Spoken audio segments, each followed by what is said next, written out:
اور کیا ان بستیوں کے رہنے والے اس بات سے بے فکر ہو گئے ہیں کہ ان پر ہمارا عذاب دن چڑھے آ پڑے جس وقت کہ وہ اپنے کھیلوں میں مشغول ہوں۔ اعوذ باللہ من الشیطان الرجیم، بسم اللہ الرحمن الرحیم۔ السلام علیکم ورحمۃ اللہ وبرکاتہ۔ محترم ناظرین، آپ دیکھ رہے ہیں یوٹیوب چینل حسن خورشید آوان اور میں خورشید احمد ہوں۔ جیسا کہ ہمارے اس چینل کا ایک سلسلہ ہے آئیے قرآن پڑھیں، اس سلسلے کے تحت ہم ہر روز ایک رکوع یا دو رکوع مختصراً ترجمے کے ساتھ پڑھتے ہیں۔ تو ہمارا آج کی ویڈیو کا موضوع ہے، ہمارا آج کا درس ہے سورۃ الاعراف کی آیت نمبر 85 سے آیت نمبر 99 تک ترجمہ اور تفسیر۔ یہ سورۃ الاعراف قرآن پاک کی 7ویں سورت ہے اور یہ 8واں پارہ ہے۔ 8ویں پارے کا یہ 18واں اور 19واں رکوع ہے، اور جبکہ سورۃ الاعراف کا یہ 11واں اور 12واں رکوع ہے۔ اعوذ باللہ من الشیطان الرجیم، بسم اللہ الرحمن الرحیم۔ وَإِلَىٰ مَدْيَنَ أَخَاهُمْ شُعَيْبًا قَالَ يَا قَوْمِ اعْبُدُوا اللَّهَ مَا لَكُم مِّنْ إِلَٰهٍ غَيْرُهُ قَدْ جَاءَتْكُم بَيِّنَاتٌ مِّن رَّبِّكُمْ فَأَوْفُوا الْكَيْلَ وَالْمِيزَانَ وَلَا تَبْخَسُوا النَّاسَ أَشْيَاءَهُمْ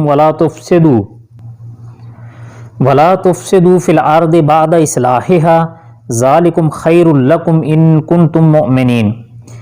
اس آیت کریمہ کا ترجمہ ہے، اللہ سبحانہ و تعالیٰ فرماتے ہیں، اور ہم نے مدین کی طرف ان کے بھائی شعیب علیہ السلام کو بھیجا۔ انہوں نے فرمایا، اے میری قوم، تم اللہ کی عبادت کرو، اس کے سوا تمہارا کوئی معبود نہیں۔ تمہارے پاس تمہارے پروردگار کی طرف سے واضح دلیل آ چکی ہے، پس تم ناپ اور تول پورا کیا کرو، اور لوگوں کو ان کی چیزیں کم کر کے مت دو، اور روئے زمین میں اس کے بعد اس کی درستی کر دی گئی فساد مت پھیلاؤ، یہ تمہارے لیے نافع ہے اگر تم تصدیق کرو۔ یعنی شعیب علیہ السلام فرما رہے ہیں کہ اگر تم میری باتوں کی تصدیق کرو تو یہی تمہارے لیے نفع بخش ہے، اگر تکذیب کرو گے تو نقصان اٹھاؤ گے۔ مدین حضرت ابراہیم علیہ السلام کے بیٹے یا پوتے کا نام تھا، پھر انہی کی نسل پر مبنی قبیلے کا نام مدین، اور جس بستی میں یہ رہائش پذیر تھے اس کا نام بھی مدین پڑ گیا۔ یوں اس کا اطلاق قبیلے اور بستی دونوں پر ہوتا ہے۔ یہ بستی حجاز کے راستے میں معان کے قریب، انہی کو قرآن میں دوسرے مقام پر اصحاب الایکہ بن کے رہنے والے بھی کہا گیا ہے۔ ان کی طرف حضرت شعیب علیہ السلام نبی بنا کر بھیجے گئے۔ اس کی تفصیل کے لیے آپ دیکھیے سورۃ الشعراء کی آیت نمبر 136 کی تفسیر۔ ملحوظہ: ہر نبی کو اس قوم کا بھائی کہا گیا ہے، جس کا مطلب اسی قوم اور قبیلے کا فرد ہے، جس کو بعض جگہ رسول منہم یا من انفسہم سے بھی تعبیر کیا گیا ہے، اور مطلب ان سب کا یہ ہے کہ رسول اور نبی انسانوں میں سے ہی ایک انسان ہوتا ہے جسے اللہ تعالیٰ لوگوں کی ہدایت کے لیے چن لیتا ہے، اور وحی کے ذریعے سے اس پر اپنی کتاب اور احکام نازل فرماتا ہے۔ دعوت توحید کے بعد ہی اس قوم میں ناپ تول کی بڑی خرابی تھی، اس سے انہیں منع فرمایا اور پورا ناپ اور تول کر دینے کی تلقین کی۔ یہ کوتاہی بھی بڑی خطرناک ہے، جس سے اس قوم کا اخلاق پستی اور گراوٹ کا پتہ چلتا ہے۔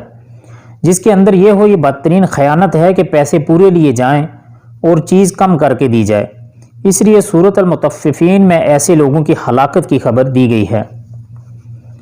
وَلَا تَقْعُدُوا بِكُلِّ صِرَاطٍ تُوعِدُونَ وَتَصُدُّونَ عَنْ سَبِيلِ اللَّهِ مَنْ آمَنَ بِهِ وَتَبْغُونَهَا عِوَجًا وَاذْكُرُوا إِذْ كُنْتُمْ قَلِيلًا فَكَثَّرَكُمْ وَانظُرُوا كَيْفَ كَانَ عَاقِبَةُ الْمُفْسِدِينَ۔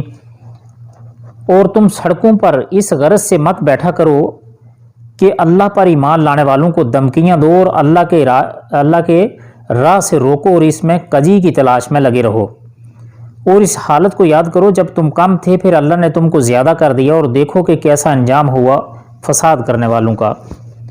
اللہ کے راستے سے روکنے کے لیے اللہ کے راستے میں کجیاں تلاش کرنا، یہ ہر دور کے نافرمانوں کا محبوب مشغلہ رہا ہے، جس کے نمونے آج کل کے متجددین اور فرنگیت زدہ لوگوں میں نظر آتے ہیں۔ مثلا لوگوں کو ستانے کے لیے بیٹھنا، جیسے عام طور پر اوباش قسم کے لوگوں کا شیوا ہوتا ہے، یا حضرت شعیب علیہ السلام کی طرف جانے والے راستوں پر بیٹھنا اور اس راہ پر چلنے والوں کو روکنا۔ یوں لوٹ مار کی غرض سے ناکوں پر بیٹھنا تاکہ آنے والوں کا مال سلب کر لیں، یا بعد کے نزدیک محصول اور چنگی وصول کرنے کے لیے ان کے راستوں پر بیٹھنا۔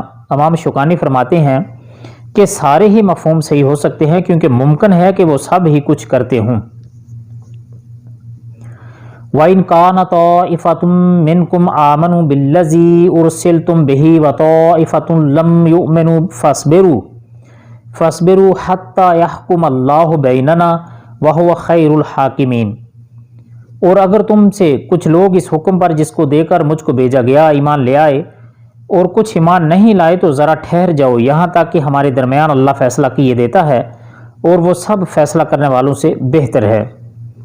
کفر پر صبر کرنے کا حکم نہیں ہے بلکہ اس کے لیے تحدید اور سخت وعید ہے، کیونکہ اللہ تعالیٰ کا فیصلہ اہل حق کا اہل باطل پر فتح و غلبہ ہی ہوتا ہے۔ یہ ایسے ہی ہے جیسے دوسرے مقام پر فرمایا فَتَرَبَّصُوا إِنَّ مَعَكُمْ مُتَرَبِّصُونَ، سورۃ توبہ آیت نمبر 52 ہے۔ قال الملأ الذين استكبروا من قومه لنخرجنك يا شعيب والذين آمنوا معك من قريتنا أو لتعودن في ملتنا قال أولو كنا كارهين۔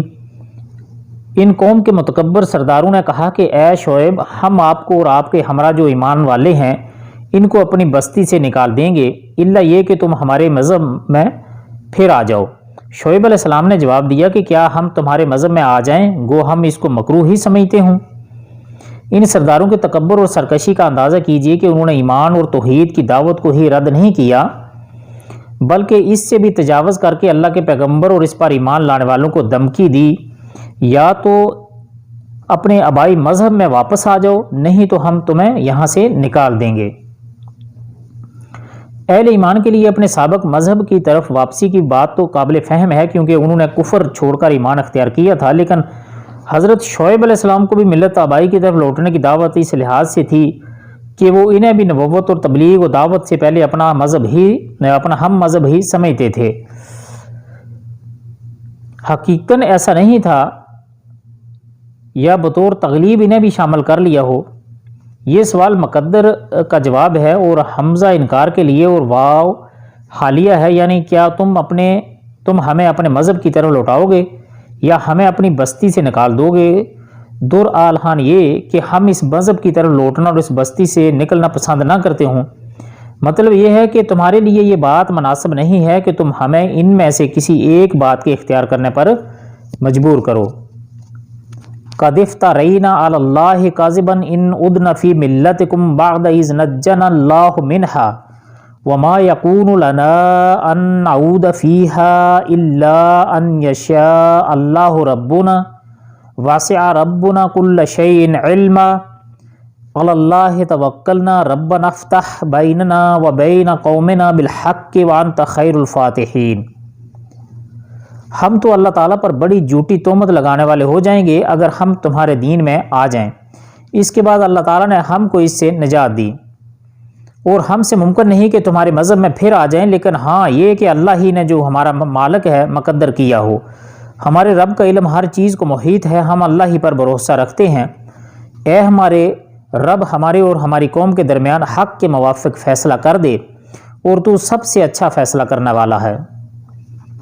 اس آیت کریمہ کی تفسیر کچھ یوں ہے کہ یعنی اگر ہم دوبارہ اس دین آبائی کی طرف لوٹ آئے جس سے اللہ نے ہمیں نجات دی ہے تو اس کا مطلب یہ ہوگا کہ ہم نے ایمان اور توحید کی دعوت کر کے اللہ پر جھوٹ باندھا تھا۔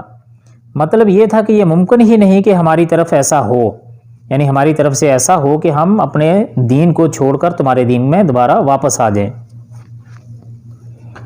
اپنا عزم ظاہر کرنے کے بعد معاملہ اللہ کی مشیت کے سپرد کر دیا، یعنی ہم نے اپنی رضامندی سے اب کفر کی طرف نہیں لوٹ سکتے۔ ہاں اگر اللہ چاہے تو بات اور ہے کہ وہ ہمیں ایمان پر ثابت قدم رکھے گا اور ہمارے اور کفر و اہل کفر کے درمیان، یعنی ہمارے اور کفر اور اہل کفر کے درمیان حائل رہے گا، ہم پر اپنی نعمت کا اتمام فرمائے گا اور اپنے عذاب سے محفوظ رکھے گا۔ وقال الملأ الذين كفروا من قومه لئن اتبعتم شعيبا انكم اذا لخاسرون۔ اور ان کی قوم کے کافر سرداروں نے کہا اگر تم شعیب علیہ السلام کی راہ پر چلو گے تو بے شک بڑا نقصان اٹھاؤ گے۔ اپنے آبائی مذہب کو چھوڑنا اور ناپ تول میں کمی نہ کرنا یہ ان کے نزدیک خسارے والی بات تھی۔ درعن حال یہ کہ ان دونوں باتوں میں انہی کا فائدہ تھا، لیکن دنیا والوں کی نظر میں نفع عاجل، دنیا میں فوراً حاصل ہونے والا نفع ہی سب کچھ ہوتا ہے۔ جو ناپ تول میں ڈنڈی مار کر انہیں حاصل ہو رہا تھا وہ اہل ایمان کی طرح آخرت کے نفع اجل دیر میں ملنے والے نفع کے لیے اسے کیوں چھوڑتے؟ فَآخَذَتْهُمُ الرَّجْفَاتُ فَأَصْبَحُوا فِي دَارِهِمْ جَاثِمِينَ، پس ان کو زلزلے نے آ پکڑا سو وہ اپنے گھروں میں اوندے کے اوندے پڑے رہ گئے۔ امام ابن کثیر فرماتے ہیں کہ عذاب میں ساری ہی چیزوں کا اجتماع ہوا۔ پہلے بادل نے ان پر سایہ کیا جس میں شعلے، چنگاریاں اور آگ کے ببوکے تھے، پھر آسمان سے سخت چیخ آئی اور زمین سے بونچال جس سے ان کی روحیں پرواز کر گئیں، اور پھر بے جان لاشیں ہو کر پرندوں کی طرح گھٹنوں میں منہ دے کر اوندے کے اوندے پڑے رہ گئے۔ الذین کذبوا شعیبا کأن لم یغنوا فیہا الذین کذبوا شعیبا کانوا هم الخاسرین، جنہوں نے شعیب علیہ السلام کی تکذیب کی تھی ان کی یہ حالت ہو گئی جیسے ان کے گھروں میں کبھی بسے ہی نہ تھے۔ جنہوں نے شعیب علیہ السلام کی تکذیب کی وہی خسارے میں پڑے، یعنی جس بستی سے یہ اللہ کے رسول اور ان کے پیروکاروں کو نکالنے پر تلے ہوئے تھے، اللہ کی طرف سے عذاب نازل ہونے کے بعد ایسے ہو گئے جیسے وہ یہاں رہتے ہی نہ تھے، یعنی خسارے میں وہ وہی لوگ رہے جنہوں نے پیغمبر کی تکذیب کی، نہ کہ پیغمبر اور ان پر ایمان لانے والے۔ اور خسارہ بھی دونوں جہانوں میں، دنیا میں بھی ذلت کا عذاب چکھا اور آخرت میں اس سے کہیں زیادہ عذاب شدید ان کے لیے تیار ہے۔ فَتَوَلَّ عَنْهُمْ وَقَالَ يَا قَوْمِ لَقَدْ أَبْلَغْتُكُمْ رِسَالَاتِ رَبِّي وَنَصَحْتُ لَكُمْ فَكَيْفَ عَصَىٰ عَلَىٰ قَوْمٍ كَافِرِينَ۔ اس وقت شعیب علیہ السلام ان سے منہ موڑ کر چلے گئے اور فرمانے لگے کہ اے میری قوم، میں نے تم کو اپنے رب کے احکامات پہنچا دیے تھے اور میں نے تو تمہاری خیر خواہی کی، پھر میں ان کافر لوگوں پر کیوں رنج کروں؟ عذاب و تباہی کے بعد جب وہ وہاں سے چلے تو انہوں نے وفور جذبات میں، یعنی اپنے جذبات میں باتیں کی اور ساتھ کہا کہ جب میں نے حق تبلیغ ادا کر دیا اور تم لوگوں تک اللہ کا پیغام پہنچا دیا تو اب میں ایسے لوگوں پر افسوس کیوں کروں اور کیوں کروں جو اس کے باوجود اپنے کفر اور شرک پر ڈٹے رہے۔ یعنی شعیب علیہ السلام نے اپنے آپ سے خطاب کرتے ہوئے اپنے آپ سے باتیں وہ جذبات میں انہوں نے کی کہ میں نے تو اللہ سبحانہ تعالیٰ کی حق بات آپ لوگوں تک پہنچائی تھی اور آپ لوگوں نے نہیں مانی تو اللہ کے عذاب کا شکار ہو گئے، اب میں تم لوگوں پر رنج کیوں کروں، میں کیوں تمہارے لیے غمزدہ ہوں۔ وَمَا أَرْسَلْنَا فِي قَرْيَةٍ مِّن نَّبِيٍّ إِلَّا أَخَذْنَا أَهْلَهَا بِالْبَأْسَاءِ وَالضَّرَّاءِ لَعَلَّهُمْ يَضَرَّعُونَ، اور ہم نے کسی بستی میں کوئی نبی نہیں بھیجا وہاں کے رہنے والوں کو ہم نے سختی اور تکلیف میں نہ پکڑا ہوتا کہ گڑ گڑائیں۔ مطلب یہ ہے کہ جس کسی بستی میں بھی ہم نے رسول بھیجا انہوں نے اس کی تکذیب کی، جس کی پاداش میں ہم نے ان کو بیماری اور محتاجی میں مبتلا کر دیا، جس سے مقصد یہ تھا کہ اللہ کی طرف رجوع کریں اور اس کی بارگاہ میں گڑ گڑائیں۔ ثم بدلنا مکان السیئات الحسنات حتی عفوا وقالوا قد مس آباءنا الضراء والسراء فآخذناہم بغتاتا وہم لا یشعرون،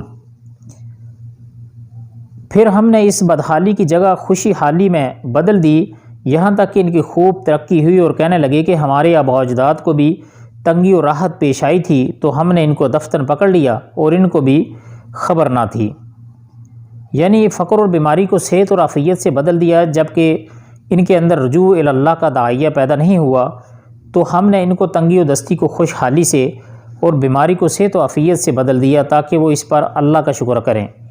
لیکن اس انقلاب حال سے بھی ان کے اندر کوئی تبدیلی نہیں آئی اور انہوں نے کہا یہ تو ہمیشہ سے ہوتا چلا آ رہا ہے، تو پھر ہم نے اچانک اپنے عذاب کی گرفت میں لے لیا۔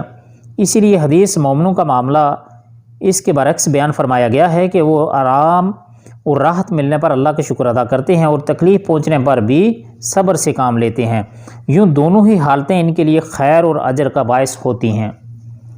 وَلَوْ أَنَّ أَهْلَ الْقُرَىٰ آمَنُوا وَاتَّقَوْا لَفَتَحْنَا عَلَيْهِمْ بَرَكَاتٍ مِّنَ السَّمَاءِ وَالْأَرْضِ وَلَٰكِنْ كَذَّبُوا فَأَخَذْنَاهُمْ بِمَا كَانُوا يَكْسِبُونَ، اور اگر ان بستیوں کے رہنے والے ایمان لے آتے اور پرہیزگاری اختیار کرتے تو ہم ان پر آسمان اور زمین کی برکتیں کھول دیتے، لیکن انہوں نے تکذیب کی تو ہم نے ان کے اعمال کی وجہ سے ان کو پکڑ لیا۔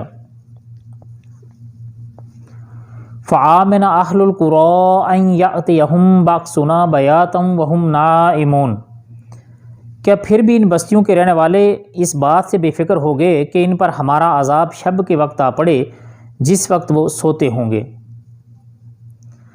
او آمن اہل القری ان یأتیہم بأسنا ضحی وہم یلعبون، اور کیا ان بستیوں کے رہنے والے اس بات سے بے فکر ہو گئے ہیں کہ ان پر ہمارا عذاب دن چڑھے آ پڑے جس وقت کہ وہ اپنے کھیلوں میں مشغول ہوں۔